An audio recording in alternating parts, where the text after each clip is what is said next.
Hello students, welcome back to wings एक उड़ान। कैसे हैं आप सब? I hope you all are perfectly fine.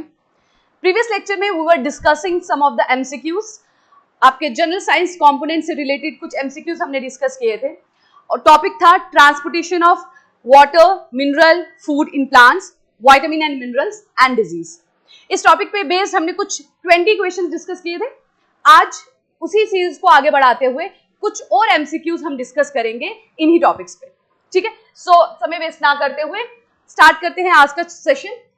सो 20 तक हम डिस्कस कर चुके थे। So today will discuss the next question, that is 21।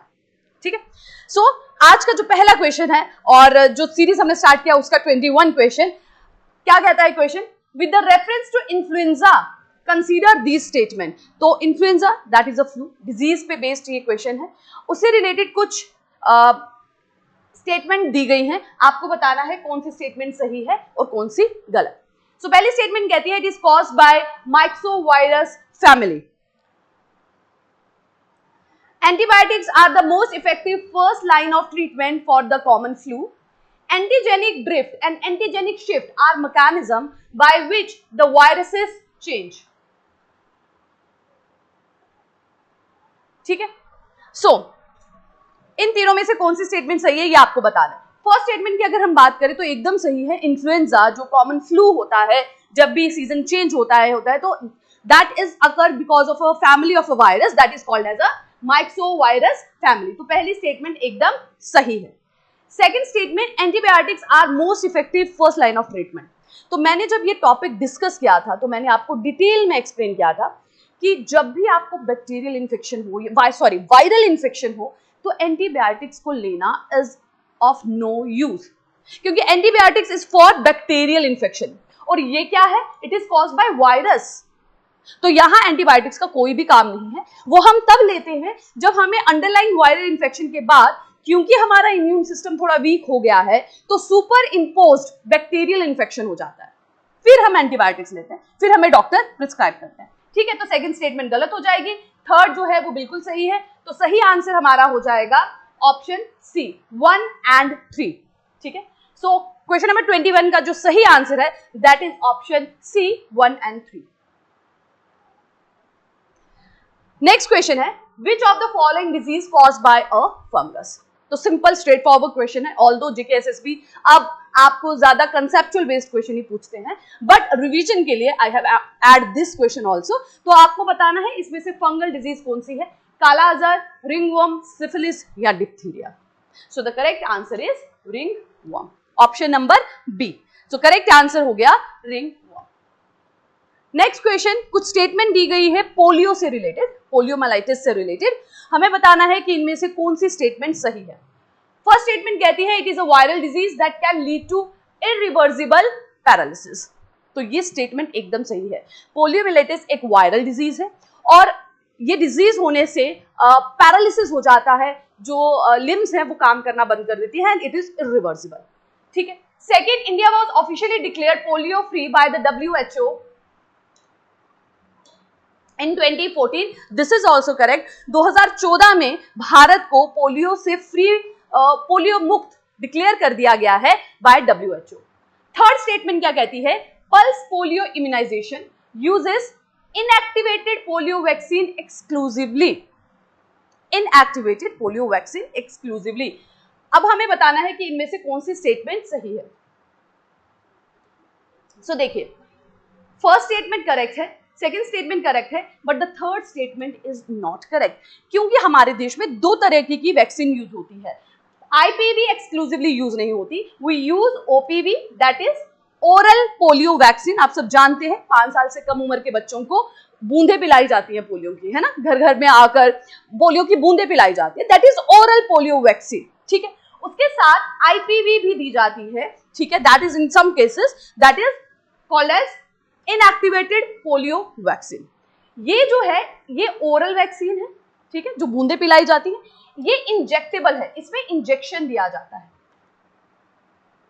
इस केस में जो बूंदे पिलाई जाती हैं that is of attenuated bacteria, sorry viral. जो भी वैक्सीन दी जाती है उसमें जो वायरस डाला जाता है बॉडी में, उसे थोड़ा सा वीक करके बॉडी के अंदर डाला जाता है, सो दैट इज एटेन्युएटेड। और इस केसेस में जो वैक्सीन के थ्रू वायरस एंटर किया जाता है दैट इज किल्ड, वो उसे कंप्लीटली इनएक्टिव करके किया जाता है, इनएक्टिवेटेड दैट इज किल्ड। ठीक है, सो ओपीवी जो वैक्सीन है वो पोलियो के होने को और पोलियो के ट्रांसमिशन दोनों को प्रिवेंट करती है। वो फर्स्ट हैंड पे पोलियो होने नहीं देगी और जो पर्सन उससे इन्फेक्टेड है उसे आगे ट्रांसमिट होने भी नहीं देगी। On the other hand IPv basically दिया जाता है सिर्फ पोलियो की ट्रीटमेंट के लिए, ये उसके ट्रांसमिशन को प्रिवेंट नहीं करता है। ठीक है, तो हमारे देश में ये दोनों तरीके की वैक्सीन दी जाती है, एक्सक्लूसिवली आईपीवी नहीं दी जाती। ठीक है, तो सही आंसर क्या हो जाएगा हमारा? Option number 1 and 2 only. सही, चलिए बढ़ते हैं आगे। आगे बढ़ने से पहले आप लोगों के लिए एक इन्फो, हमारी वेबसाइट पे आपको 2 टेस्ट सीरीज मिल जाएंगी। दैट इज फर्स्ट फॉर जो जीकेएसएसबी का फाइनेंस अकाउंट असिस्टेंस का एग्जाम होने वाला है उसकी टेस्ट सीरीज भी आपको मिल जाएगी, वहां आपको फुल लेंथ टेस्ट सीरीज भी मिलेगी। उसके साथ अगर आप ऐसी टेस्ट सीरीज देना चाहते हैं जिसमें आपको सेक्शनल टेस्ट भी मिले तो वो भी अवेलेबल है। साथ ही आपके अपकमिंग जेकेपीएसआई एग्जाम के लिए भी टेस्ट सीरीज हमारी वेबसाइट पे आपको मिल जाएंगी, तो आप हमारी वेबसाइट पे जा सकते हैं और इन दोनों टेस्ट सीरीज का मैक्सिमम बेनिफिट ले सकते हैं। क्योंकि अगर आप किसी भी एग्जाम की प्रिपरेशन कर रहे हैं तो उसका सबसे इंपॉर्टेंट पार्ट होता है तैयारी के साथ साथ टेस्ट सीरीज देना, उसकी मैक्सिमम से मैक्सिमम प्रैक्टिस करना। तभी आप जान सकते हैं कि आप अपनी तैयारी के किस लेवल पे है और आपकी तैयारी जो है वो सही डायरेक्शन पे जा रही है कि नहीं। ठीक है, तो आप इन दोनों में से जो भी टेस्ट सीरीज आप लेना चाहते हैं आप ले सकते हैं और इसका मैक्सिमम बेनिफिट उठा सकते हैं। Okay, so the next question number 24 is hydrophobia. Again a very direct question पूछा जा रहा है कि हाइड्रोफोबिया किस पर्टिकुलर डिजीज में होता है। सो टेटनस, रेबीज, मेनिंजाइटिस या polio. So it is very common, very easy to answer. Option number B, that is rabies. Okay, now there are some statement regarding the viral hepatitis. ठीक है, viral hepatitis से related कुछ statement दी गई हैं, आपको बताना है कौन सी स्टेटमेंट सही है। फर्स्ट स्टेटमेंट कहती है hepatitis A and E R generally transmitted through contaminated food and water. ठीक है, तो एकदम सही है। हमने हेपेटाइटिस के वेरियस टाइप्स की बात की थी, hepatitis A, B, C, D and E. ठीक है, जिसमें ए एंड ई जो है वो कंटेमिनेटेड फूड जो है ओरल फीकल रूट के थ्रू ये जो है ट्रांसमिट होता है कंटेमिनेटेड फूड या वाटर के इनटेक से, और ये बहुत ज्यादा डेडली नहीं है। ठीक है, देन हमने पढ़ा था बी के बारे में एंड सी के बारे में। बी जो है it transmit through the intake of infected blood या सेक्सुअल ट्रांसमिशन के थ्रू भी ये जो पर्टिकुलर इन्फेक्शन है ये ट्रांसमिट होता है। On the other hand C is a chronic type of hepatitis. ठीक है, जो कि मोस्टली सिम्टम्स उसके बहुत लेट पता चलते हैं और वो सबसे ज्यादा डेडली होता है। Cirrhosis of liver it can cause. ठीक है, तो ऑप्शन नंबर ए जो है वो एकदम सही है। दूसरा कहता है hepatitis B and C are primarily blood borne and sexually transmitted. This is also correct. Third है there is currently a highly effective vaccine available for hepatitis C. तो ये स्टेटमेंट बिल्कुल रॉन्ग है। C stand for chronic, hepatitis C से related कोई भी vaccine नहीं है। We have vaccine related to hepatitis B, और वो भी तभी इफेक्टिव होती है जब उसके booster dose time to time दिए जाए। ठीक है, तो जो थर्ड स्टेटमेंट है वो गलत हो जाएगी। सही आंसर हो जाएगा हमारा option number A 1 and 2 only.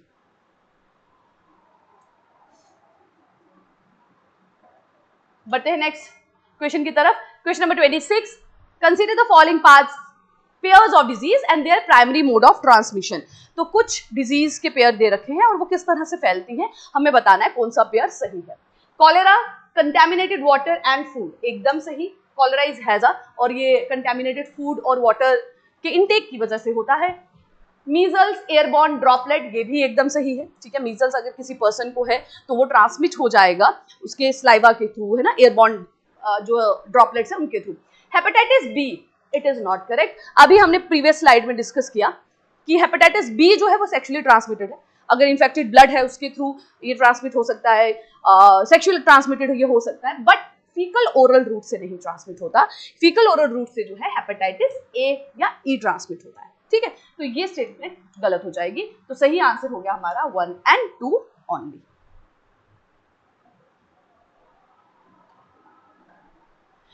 Question number 27, national viral hepatitis control programme, इससे रिलेटेड कुछ स्टेटमेंट दी गई हैं, ठीक है। सो आपको बताना है कौन सी स्टेटमेंट सही है। It aims to eliminate hepatitis C by 2030। ये जो प्रोग्राम है, इस प्रोग्राम का एम है कि 2030 तक हम भारत से हेपेटाइटिस सी को बिल्कुल खत्म कर दें। It provide free diagnostic and treatment service for hepatitis B and C. Hepatitis A is the primary focus of this service vertical programme due to its high mortality rate. अगर आपने इसके बारे में नहीं भी सुना है, आपको इस प्रोग्राम की नहीं भी नॉलेज है, फिर भी जैसा मैंने आपको कहा, एलिमिनेशन टेक्निक से आप बहुत आसानी से पहुंच सकते हैं, ठीक है। जैसे फर्स्ट स्टेटमेंट क्या कहती है कि हेपेटाइटिस सी को 2030 तक खत्म करना है, तो ये चीज हो भी सकती है, नहीं भी हो सकती है, वी आर नॉट अवेयर, तो इसे छोड़ते हैं। नेक्स्ट क्या कहती है, it provides free diagnostic treatment service for B and C. हो भी सकता है क्योंकि बी और सी दोनों ही बहुत डेडली हेपेटाइटिस हैं, तो इसकी फ्री स्क्रीनिंग प्रोवाइड करना गवर्नमेंट का एम हो सकता है। नेक्स्ट स्टेटमेंट कहती है hepatitis A is primary focus of this specific vertical programme for high mortality rate. तो ये तो नहीं है। हेपेटाइटिस ए और ई तो सबसे एक तरह से कहें non deadly types of hepatitis है, उससे उतना खतरा तो नहीं है, ये अपने आप सबसाइड हो जाते हैं, माइल्ड जॉन्डिस करते हैं और ठीक हो जाते हैं, इसके लिए तो वैक्सीन भी नहीं है, तो ये डेडली तो नहीं है। तो ये वाली स्टेटमेंट तो एकदम रॉन्ग हो गई, तो हम थर्ड को एलिमिनेट कर देते हैं। तो हम पहुंच गए अपने सही आंसर पे, ऑप्शन नंबर ए, ठीक है। तो कभी कभी जब आपको तीनों स्टेटमेंट्स नहीं भी मालूम है, उसमें से किसी एक के बारे में आपको थोड़ी सी नॉलेज है, तो भी आप मैक्सिमम चांसेस हैं कि आप सही आंसर मार्क कर सकते हैं, ठीक है। तो एलिमिनेशन टेक्निक का इस्तेमाल करके सॉरी आप जो सही आंसर है वहां तक पहुंच सकते हैं, ठीक है। चलिए बढ़ते हैं नेक्स्ट क्वेश्चन की तरफ। Question number 28। Okay, whooping cough से रिलेटेड स्टेटमेंट्स हैं। It is highly contagious respiratory tract infection caused by bordetella pertussis, एकदम सही। It is characterised by severe paroxysmal cough followed by high pitched whoop, एकदम सही। Next, it is part of trivalent DPT vaccine.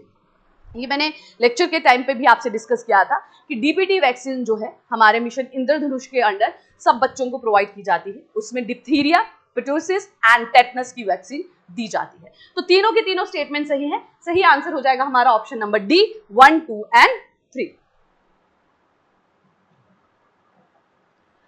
Next, in the context of epidemiology which statement correctly defines the term. तो आपको कुछ terms दी गई हैं और बताया है कि इसमें से कौन सी टर्म है जिसे करेक्टली डिफाइन किया गया है। सबसे पहले है एंडेमिक। क्या लिखा है, a disease that occur at a higher than expected rate globally, मतलब ऐसी डिजीज जो बहुत तेजी से पूरे वर्ल्ड में फैले। सो that is not endemic, that is pandemic. अभी रिसेंटली हमने कोविड-19 देखा है और उसे पेंडेमिक कहते हैं क्योंकि वो बहुत तेजी से पूरे वर्ल्ड में फैला। तो एक्चुअल में pandemic is a disease that occur at a higher than expected rate globally, तो ये तो हो गया गलत। पेंडेमिक की क्या एक्सप्लेनेशन लिखी है, a disease that is constantly present in a specific geographic area और अ पॉपुलेशन। ऐसी डिजीज जो एक एरिया में हर वक्त प्रेजेंट रहती है, so that is called as endemic. That is not pandemic, that is endemic. Any disease which is locally found in a particular area, so उसे endemic कहा जाता है, ठीक है। तो ये भी रॉन्ग हो जाएगा। एपिडेमिक, और sudden increase in the number of cases of a disease above what is normally expected in that population in that area, that is totally correct, ठीक है। एपिडेमिक का मतलब होता है जब एक एरिया में बहुत तेजी से कोई डिजीज फैलती है जो नॉर्मल उसके स्प्रेड से ज्यादा हो, ठीक है। So that is called as epidemic. So हमारा सही आंसर सी हो जाएगा। 4-1 को भी देख लेते हैं। Sporadic, a disease that occur regularly and frequently in a population. No, that is not correct. Sporadic का मतलब होता है a disease that occur irregularly and that is not very frequent in a population. ठीक है, sporadic मतलब जो कभी कभी होती है, बहुत ज्यादा frequent नहीं है, बहुत ज्यादा regular नहीं। तो ये स्टेटमेंट भी रॉन्ग। तो सही आंसर हो जाएगा हमारा option number C. Next, which of the following statement accurately describe active and passive immunization? तो देखिए, दो तरीके की इम्यूनाइजेशन होती है। इम्यूनाइजेशन का मतलब है हमारी बॉडी के अंदर इन्फेक्शन से लड़ने के लिए जो सिस्टम तैयार होता है, जो इम्यूनिटी बनती है, दैट इज कॉल्ड इम्यूनाइजेशन, ठीक है। और हम कभी कभी वो इम्यूनिटी बाहर से भी प्रोवाइड करते हैं। एक तो नेचुरल हमारा इम्यून सिस्टम तैयार होता है और वो इन्फेक्शन से लड़ता है। कभी कभी इन्फेक्शन इतना डेडली होता है कि हमें वो इम्यूनिटी बाहर से प्रोवाइड करनी पड़ती है, ठीक है, तो उसे हम कहते हैं इम्यूनाइजेशन। दो तरीके की इम्यूनाइजेशन होती है, एक होती है active and second is passive. Active and passive. Active का मतलब होता है जब हम पर्सन की बॉडी के अंदर पैथोजन को वीक करके या किल करके इंजेक्ट करते हैं, ठीक है। हमने पैथोजन को, बैक्टीरिया हो सकता है, वायरस हो सकता है, उसे हमने वीक किया या फिर उसे हमने मार दिया और बॉडी के अंदर इंजेक्ट कर दिया with the help of injection. अब जब वो बॉडी में गया तो बॉडी का नॉर्मल रिएक्शन क्या होता है? जब भी कोई फॉरेन ऑब्जेक्ट अंदर आता है तो बॉडी का इम्यून सिस्टम एक्टिवेट हो जाता है, बी सेल्स, टी सेल्स ये बनना शुरू हो जाते हैं और उस फॉरेन बॉडी को मारना और बॉडी से बाहर निकालने की कोशिश करते हैं, ठीक है। So this type of immunisation is called active immunisation, where body में इंजेक्ट किया जाता है डेड या वीकेंड पैथोजन। इससे क्या हो रहा है कि हमारी बॉडी खुद से अपना एक इम्यून सिस्टम, एंटीबॉडीज बना रही है, ताकि इन फ्यूचर अगर ये बैक्टीरिया लाइव फॉर्म में, ये पैथोजन लाइव फॉर्म में हमारी बॉडी के अंदर एंटर करता है तो हमारी बॉडी के पास एंटीबॉडीज हैं उसे रिमूव करने के लिए, ठीक है। सो टू टर्म्स होती हैं, एंटीजन, ये मैंने आपको पहले भी बताया था, जिसका मतलब होता है फॉरेन बॉडी या कोई भी पैथोजन जो हमारी बॉडी के अंदर आया, ठीक है, और इसको मारने के लिए हमारी बॉडी क्रिएट करती है एंटीबॉडी, ठीक है। सो एक एंटीजन हो गया जो बाहर से हमारे जो भी पैथोजन है जो हमारी बॉडी में इंफेक्शन कॉज करता है, और एंटीबॉडी जो उसे लड़ने के लिए हमारी बॉडी बनाती है, ठीक है। तो एक्टिव इम्यूनाइजेशन में हमारी बॉडी में खुद से इंटेंशनली किल्ड या वीकेंड पैथोजन को डाला जाता है। किल्ड या वीकेंड क्यों?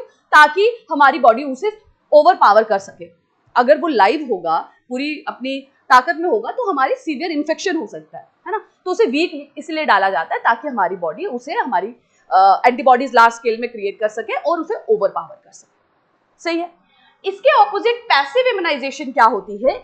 इसके अंदर पैथोजन नहीं डाला जाता, इसके अंदर हमारी बॉडी में डाली जाती हैं रेडीमेड एंटीबॉडीज, बनी हुई एंटीबॉडीज। इसमें कोई हमारी बॉडी खुद से एंटीबॉडीज नहीं बना रही है, इसमें बनी बनाई एंटीबॉडीज डाली जा रही है। जैसे सपोज किसी पर्सन को स्नेक ने बाइट किया, तो अब हम वेट नहीं कर सकते कि उसकी बॉडी उस स्नेक के वेनम को काटने के लिए एंटी वेनम बनाए, है ना, क्योंकि उतने देर में तो पर्सन की डेथ हो जाएगी। तो हम क्या करते हैं, हम एंटी वेनम इंजेक्ट करते हैं जिसमें बनी बनाई इम्यूनिटी होती है, ठीक है। उसी तरह से आप रेबीज का एग्जांपल ले लीजिए। जब किसी पर्सन को कोई कुत्ता या कोई वाइल्ड एनिमल बाइट करता है तो हम एंटी रेबीज का इंजेक्शन देते हैं, उसमें हम बनी बनाई एंटीबॉडीज उस पर्सन के अंदर डालते हैं, because we don't have time कि पर्सन अपनी एंटीबॉडीज बनाए, क्योंकि उससे पहले उसे इन्फेक्शन हो सकता है और उसकी डेथ हो सकती है, ठीक है। तो ऐसी कंडीशन में we inject the readymade antibodies and that is called passive immunisation. Active immunisation में body is preparing their own antibodies, सही है, ओके। सो जितनी भी वैक्सीनेशन हमारी बॉडी में की जाती है, ये भी जो भी मैक्सिमम जो वैक्सीनेशन किया जाता है, जैसे आपने कोविड-19 की भी वैक्सीनेशन ली होगी, so that all are active vaccination या एक्टिव इम्यूनाइजेशन, ठीक है। अब इसी के बारे में कुछ स्टेटमेंट दी गई हैं जो हम डिस्कस करते हैं एंड देखते हैं कि कौन सी स्टेटमेंट सही है। फर्स्ट स्टेटमेंट कहती है vaccination example hepatitis B vaccine provide passive immunity by introducing pre formed antibodies. तो हेपेटाइटिस बी में पैसिव इम्यूनिटी नहीं दी जाती। मैंने आपको बताया था कि हेपेटाइटिस बी जो है उसमें आपको बूस्टर डोज भी टाइम टू टाइम जो है वो लेने पड़ते हैं। This is not a passive immunisation, this is basically a active immunisation, ठीक है। Next, administration of anti-tetanus serum after an injury provides immediate active immunity. Anti-tetanus serum, tetanus का इंजेक्शन आप लेते हैं जब भी कभी आपको लोहे से या किसी चीज से लग जाए और ब्लड आ जाए तो आप टेटनस का इंजेक्शन लेते हैं। तो टेटनस का जो इंजेक्शन है वो आपको एक्टिव इम्यूनिटी नहीं देता है, वो आपको पैसिव इम्यूनिटी देता है। This is also incorrect. Passive immunity is short-lived because the body does not produce its own memory cell. This is absolutely correct. मैंने आपको बताया पैसिव इम्यूनिटी में रेडीमेड एंटीबॉडीज शरीर के अंदर डाली जाती है और वो रेडीमेड एंटीबॉडीज क्योंकि हमारे शरीर ने खुद से नहीं बनाई हैं, तो वो हमारे शरीर में स्टोर होके नहीं रहेंगी, हमारी बॉडी से फ्लश आउट हो जाएंगी। दैट्स वाई वो जो कवरेज होती है, वो जो पीरियड है जब तक वो हमें बचा के रखेगी, that is very short, they are short lived. Next है active immunity is only acquired through natural infection not through artificial means, that is also incorrect, क्योंकि एक्टिव इम्यूनाइजेशन हमें दो तरीके से होती है। एक तो हमें जब इन्फेक्शन हुआ, हमारी बॉडी ने उस पर्टिकुलर पैथोजन के खिलाफ एंटीबॉडी बनाई और वो एंटीबॉडी फ्यूचर इन्फेक्शन के लिए as a memory cell store हो गई कि फ्यूचर में जब कभी हमें इन्फेक्शन होगा तो वो सेल आएंगे और उसे मार के भगा देंगे, ठीक है। लेकिन एक आर्टिफिशियल मीन से भी दी जाती है, जो कि तरीका है वैक्सीनेशन का, जैसे पोलियो की वैक्सीनेशन दी जाती है। उसमें बच्चे को इन्फेक्शन हुआ नहीं होता है, हम उसे इन्फेक्शन होने से पहले ही वैक्सीन दे देते हैं, है ना। मरा हुआ या वीकेंड पैथोजन इंजेक्ट करते हैं और उसकी बॉडी खुद से एंटीबॉडी बनाती है ताकि इन फ्यूचर उसे कभी भी पोलियो का वायरस इन्फेक्ट ना कर सके, ठीक है। तो एक्टिव इम्यूनाइजेशन आपको नेचुरल और आर्टिफिशियल दोनों मीन से मिलती है। पैसिव इम्यूनाइजेशन जो है वो आपको सिर्फ जो है आर्टिफिशियल मीन से हमें प्रोवाइड की जाती है। तो सही आंसर हो जाएगा हमारा option number C.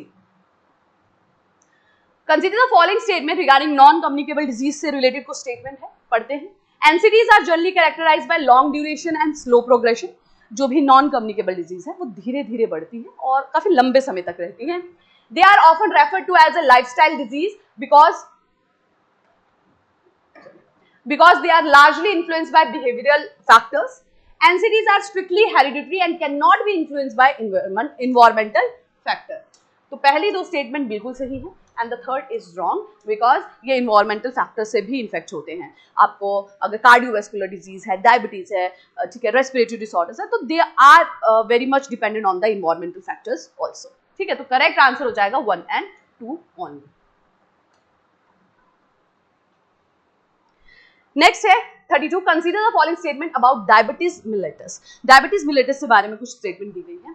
Type 1 diabetes is characterised by deficient insulin production in the body. देखिए मैंने आपसे बात की थी दो तरीके की डायबिटीज जो नॉर्मली हम देखते हैं which is related to insulin, that is type 1 and type 2। Type 1 होती है तब जब हमारी बॉडी में जो इंसुलिन प्रोड्यूस करता है cell, that is Langerhans sales.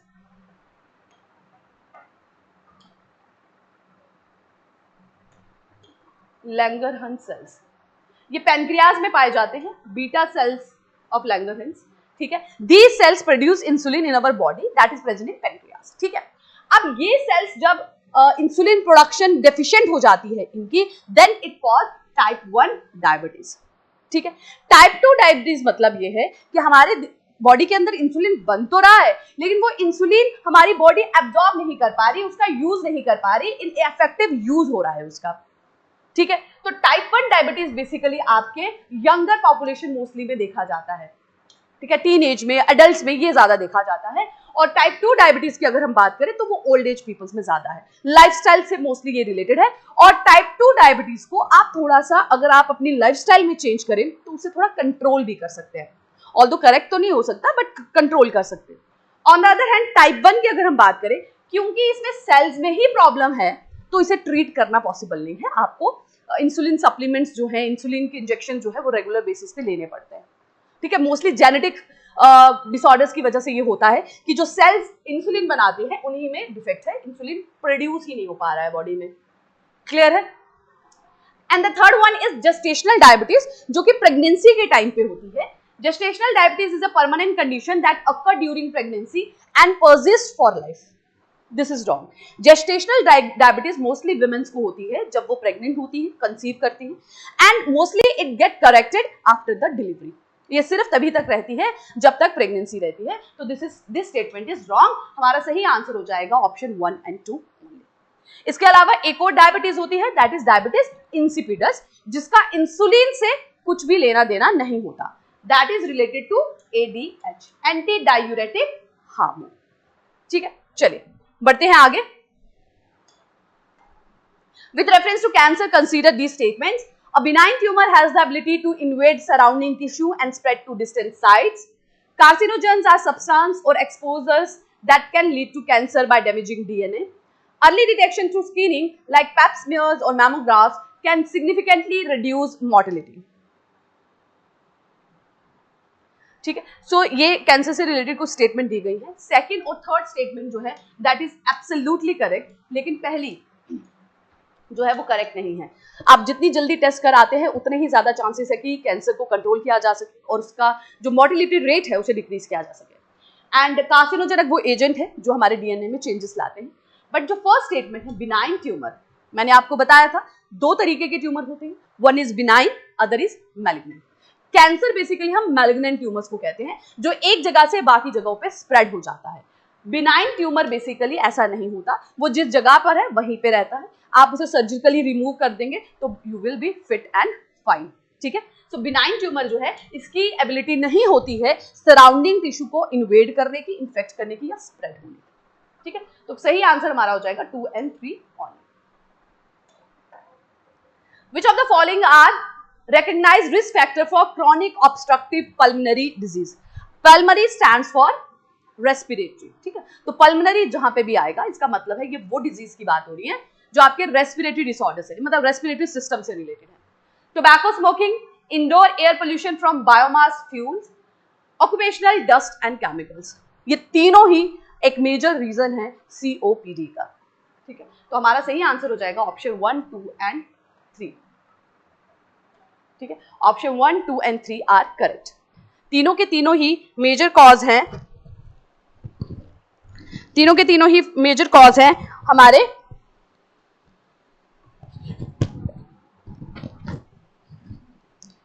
COPD का, that is chronic obstructive pulmonary disease. Next is regarding the global action plan for prevention and control of NCDs. NCDs is non-communicable disease. उसके बारे में जो programme बनाया गया था उसमें 2025 का 25 by 25 का टारगेट था। What does that mean? To identify 25 new NCD by the year 2025, 25% reduction in the cost of NCD medication by 2025, 25% relative reduction in premature mortality from NCD by 2025, or to ensure 25% of the population is vaccinated against NCD by 2025. तो vaccinated की तो बात नहीं है, vaccination तो non communicable disease में है नहीं।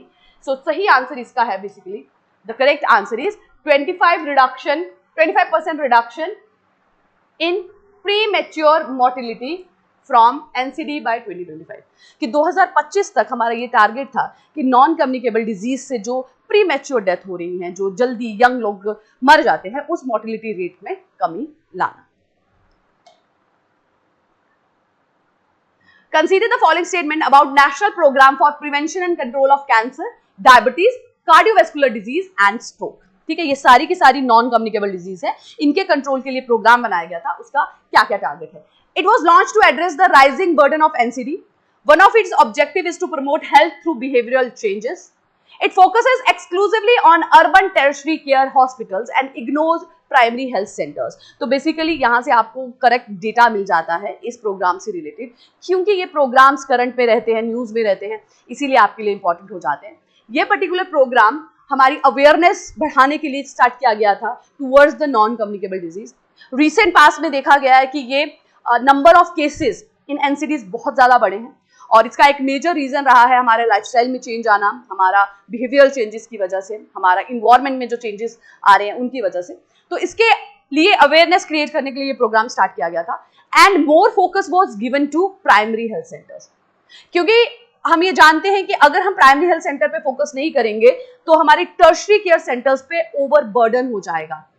ठीक है, so that's why it was focused on primary health centres. तो थर्ड स्टेटमेंट हमारी बिल्कुल रॉन्ग हो जाती है, सही आंसर है हमारा option number C, 1 and 2 only.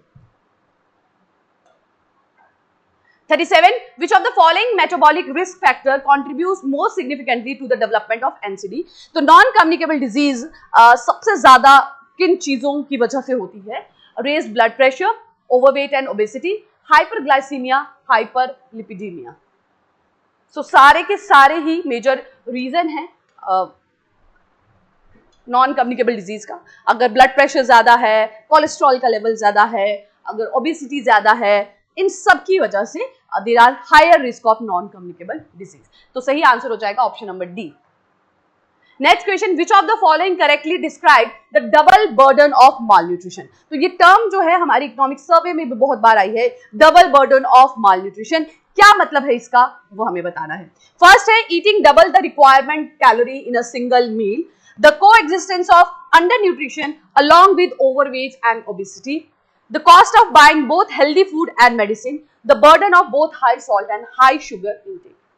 Basically हमारी कंट्री जो है इस वक्त फेस कर रही है कि बच्चे अंडर न्यूट्रिशन है, लोग अंडर न्यूट्रिशन है, उसके साथ ही साथ ओबीस भी है। मोटापा हमारे देश से नहीं जा रहा है, और अगर उस मोटापे में हम देखें कि ये ओबेसिटी क्या बहुत ज्यादा न्यूट्रिशन लेने की वजह से, नहीं, ओबेसिटी के साथ साथ प्रॉब्लम है अंडर न्यूट्रिशन की। मतलब हम खाना तो बहुत खा रहे हैं, फूड इंटेक तो बहुत है, कैलोरी इंटेक तो बहुत है, बट उन कैलोरीज में एक्चुअल न्यूट्रिएंट्स की डेफिशिएंसी है। जो एक्चुअल में हमें न्यूट्रिएंट चाहिए सही अमाउंट में, they are lacking, we are just filling our stomach. ठीक है, तो बस वही हो रहा है, मैक्सिमम जो पीपल्स हैं वो वही कर रहे हैं, बच्चों के साथ भी वही हो रहा है। और आज की डेट में आप देखें बच्चों में ओबेसिटी की प्रॉब्लम जो है वो बहुत ज्यादा हो गई है। ठीक है, लेकिन अगर हम उनके न्यूट्रिशन को चेक करते हैं, हम देखते हैं कि वो स्टंट तो नहीं है, उनकी एज के हिसाब से वेट हाइट सही है, तो वो वहां पर लैक करते हैं। So that is due to undernutrition. तो जो double burden of malnutrition है, basically it is the coexistence of obesity and overweight and undernutrition. एक तरफ ओवरवेट है और अंडर न्यूट्रिशन। ठीक है, Which of the following NCD is primarily linked to human papilloma virus? तो ये important आपके लिए इसलिए हो जाता है क्योंकि ये बजट में भी इसके लिए स्पेसिफिकली मेंशन किया गया था कि ये जो वैक्सीन है वो हमारे टीनेज को प्रोवाइड की जाए। 9 to 14 ईयर्स के बीच में जो बॉयज एंड गर्ल्स हैं, दोनों को ही ये particular vaccine against the HPV vaccine जो है स्कूल्स वगैरह में भी ये प्रोवाइड किया जा रहा था। इवन बहुत सारे जो सेंटर, जो गवर्नमेंट ओन स्कूल्स है, वहां पे फ्री ऑफ कॉस्ट ये प्रोवाइड किया जा रहा था। एंड प्राइवेट स्कूल्स को मोटिवेट किया जा रहा है कि वो ये अपने स्कूल्स में बच्चों को प्रोवाइड करवाएं HPV vaccine between the age group of 9 to 14। Actually basically this vaccine is provide for the cervical cancer, cervix का जो कैंसर होता है। ठीक है, it is a basically cervix cancer.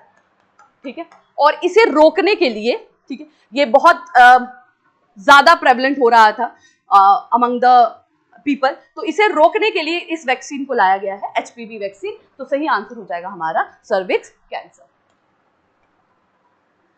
Consider the following statement about parasitic nutrition. तो nutrition से related को statement है, ectoparasites such as leeches and ticks live on the external surface of the host organism. Endoparasites such as tapeworms and ascaris live inside the body of the host. The parasite usually provide benefit to the host in exchange of nutrients. ठीक है, तो ecto और endo जो है वो एकदम सही है। एक्टो का मतलब होता है बाहर, एंडो का मतलब होता है अंदर। So these two statement are correct, but third statement जो है दैट इज नॉट करेक्ट, क्योंकि ये किसी भी तरीके से बेनिफिट नहीं करते, बट हाँ हमेशा हार्म भी नहीं करेंगे। So they may harm, they may left them ineffective, but they will never benefit the host. So 1 and 2 only.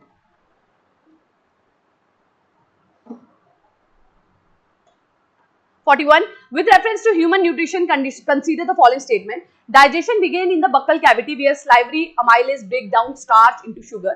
The small intestine is the primary site for complete digestion of carbohydrate, protein and fats. Large intestine is responsible for absorption of most of the nutrients into the bloodstream.